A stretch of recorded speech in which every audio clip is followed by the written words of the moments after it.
In the fall of last year, we got the shocking news that Slipknot had parted ways with their longtime drummer, Jay Weinberg, a fan favorite among the group. He stepped into a very impossible situation with the departure of Joey Jordison, and he, over time, really won the fans over and became a fan favorite.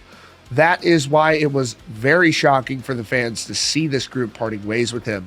So for months now, there's been so much speculation about what is going to happen this week. This is the week that Slipknot's going to return to the stage for the first time with a new drummer. And now they have officially confirmed that long-rumored intimate show that's going to be taking place in a very small town in California. And it's going to happen on Thursday, with Slipknot taking the stage for the first time on Saturday with their new drummer, as well at Sick New World.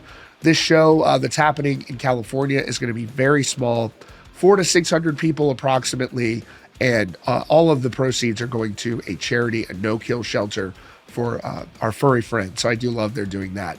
For those of you lucky enough to attend, unfortunately I won't be able to be there. I'm bummed about it, but you can't have these shows everywhere, and I'm thankful to get to see them on Saturday. But for those of you lucky enough to get to see this show, that's going to be incredible, and I can't wait to see what that looks like in that small venue. And they're doing it for a great cause, so it's going to be really cool to see them up there with those jumpsuits on, and hopefully they've got that nostalgia. We're going to see those new masks. There is so much to talk about with what this band is going to be doing. But also on this website, You Can't Kill Me, this website that is sort of a throwback to like Web 1.0, like the Netscape Navigator days. Really creative way to kind of tease this new era for the band. We've seen Corey and Clown teasing new masks. I'd expect to see that as well. Whether or not we'll see those old school jumpsuits for the 25th anniversary will also be very interesting to see. And I will be there at Sick New World this weekend to see the band take the stage, the big stage, for the first time with their new drummer. Now, who is this new drummer? Nobody is better at figuring these things out than the Slipknot fan base. They've always been able to figure this stuff out. But in this case, the band sort of gave them a leg up with the way they designed this website. Now, anybody who has used the internet for any period of time may be familiar with analyzing source code and looking at, the scripts on the website. Sometimes there's hints and information in there. And in this case, the name on one of the images, one of the files on the website, is literally Eloy on an official Slipknot website. So it's hard for me to believe that they would do that accidentally. This is a band that likes to leave breadcrumbs. So I think that is what's going on here. And I'm here for it. I think it's very fun that they're doing that. And so this is the report here from Metal Injection, which I've linked to in the description of this video. So it says Slipknot may have revealed their new drummer in some behind-the-scenes coding.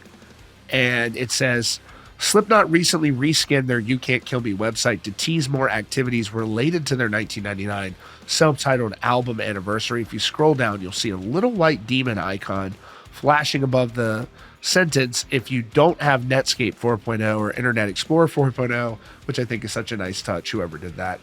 Click on it and it'll take you to this video, which is exactly where the Redditors started diving deep into that code. So it says, user TMT1983, shout out to you. Always the legendary Slipknot fans making stuff happen. Tore apart that video source code, found a file named Eloy.jpg, along with the names of everyone else in the band. If this was an accident on the band's part, then it means that former Sepultura drummer Eloy Casagrande is actually in the band, unless there's another dude named Eloy on the drums. I mean, it's a great point. Highly doubt that this is anything other than Eloy Casagrande stepping into Slipknot. When you look at the talent that he has, when you look at what he brings to the table, I don't see this being anything other than that. So let's continue. There's also one called Jeff.jpg. Fans are guessing is Jeff Karnowski from Dirty Little Rabbits, the side project of Slipknot percussionist Clown, as a replacement for Craig Jones. Now, does Clown have a history of hiring people who are involved in his side projects? Yes, Tortilla Man is a perfect example of that. And what a great addition the great Tortilla Man has been to this group. But so, yes, there is a history of that. And it sure looks like that is what is occurring here. There was a lot of rumors about it being someone else, as we reported here. I had sources that said that was not true. And so I don't have any sources denying this, Dirty Little Rabbits. And so we'll see. But I am thinking that this looks like the band is just rolling into that new era, and they're starting to reveal this. And I believe that this is probably accurate, that this is, it says this could all be an intentional red herring from Slipknot. Absolutely. The interesting twist here is that this registered their account on April 22nd, yesterday, and then posted that theory to the subreddit. They have no other posts and no other comments. Does Slipknot like to leave breadcrumbs? Yes, they do. And does it make it fun? Yes, it does. They will play Sick New World 2024 on April 27th in Las Vegas. We look forward to being there for that. But what's interesting about this is also that the band has announced that intimate show. These are the details for those of you lucky enough to get to attend. I'm salty as hell that I can't go. I'm just kidding. But it would have been nice to be there, but I can't complain because I get to see them this week on the big stage. So, those of you who are fortunate enough to attend, take it in and have a damn good time. So, because that's going to be legendary, bro. That is going to, for those of you, if you are in the comments, if you're on this channel, I'd love to hear from you because you are going to see history. Congratulations at that small Slipknot show. I bet you they're going off at that show. I bet you they are. All that shit they've dealt with for the last 6 months just coming out on that tiny stage. So these are the details on that Slipknot very intimate show for about 400 to 600 people at this random, very small town in California. I think it's got like a population of 400. I could be wrong on that, but take a look at this.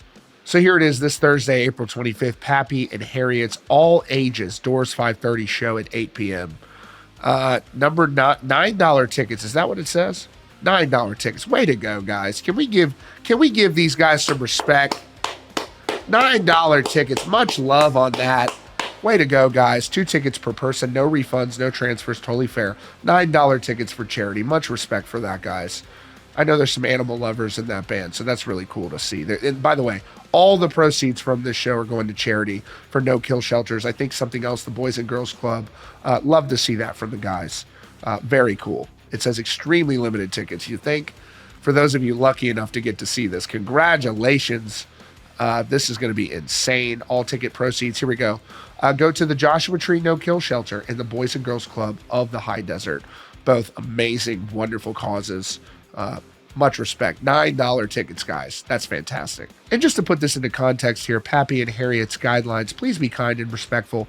Pioneer Town is a real town with many small businesses and nearby residents, so stay on the P&H property and please contain the fun to our grounds. Only park in designated parking lot. It's a really small town. I think it's like 400 people.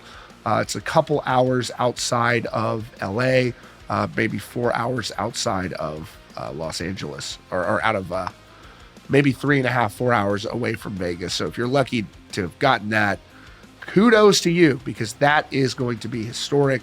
And of course, those of us fortunate enough to see them playing as well at Sick New World is going to be amazing. So I just want to take a vote in the comments down below. Is it Eloy Casagrande? Is he in the band? And what do you think about the potential for this new sampler and keyboardist as well? Let me know. I'd love to hear your thoughts on this.